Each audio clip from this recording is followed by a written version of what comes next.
Ito ha, pakinggan natin. Mismong vlog ni Banat Bay, dismayado kay Kiko Barsaga. Ugat ko, slight lang naman. Kasi mga kababayan, simulat sa pool pa lang naman mo, alam ko, ang nararamdaman ko dyan sa batang congressman na yan, sumikat lang.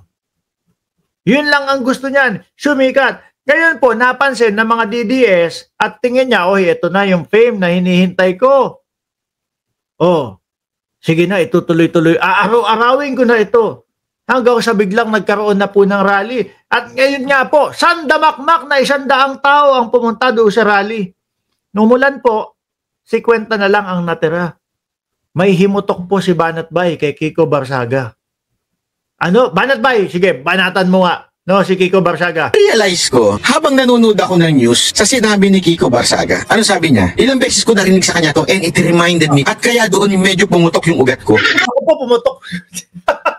Mukhang na-stroke pa si Banat Bay Hindi halata. Miski po mga kapwa niya, mga DDS, halata po si Kiko Barsaga sa kanyang mga galawan. Ang lagi po niyang sinasabi doon sa kanyang mga parali-rally, handa akong mamatay.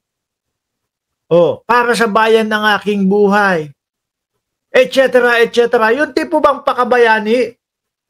Yung mga DDS naman, si Kiko Barsaga nagsasalita ng laban sa presidente ng Pilipinas. Naku, bayani natin yan, si Kiko Barsaga. Ganun na agad-agad yung mga yan, mga bossing. Atras natin. Banata mo, Banat Bay. Sige, si Kiko Barsaga. Kaya lang, yari ka sa mga DDS, kapwa mo DDS, ayaw nila nang babanatan mo yan si Kiko Barsaga.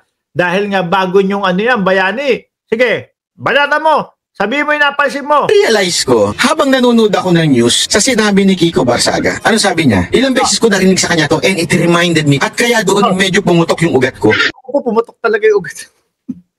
Sabi nung iba, grabe kayo. Ikaw, Tato, grabe ka kay Banat Bay. Sana magkatotoo nga pumutok sa ugat. Loko.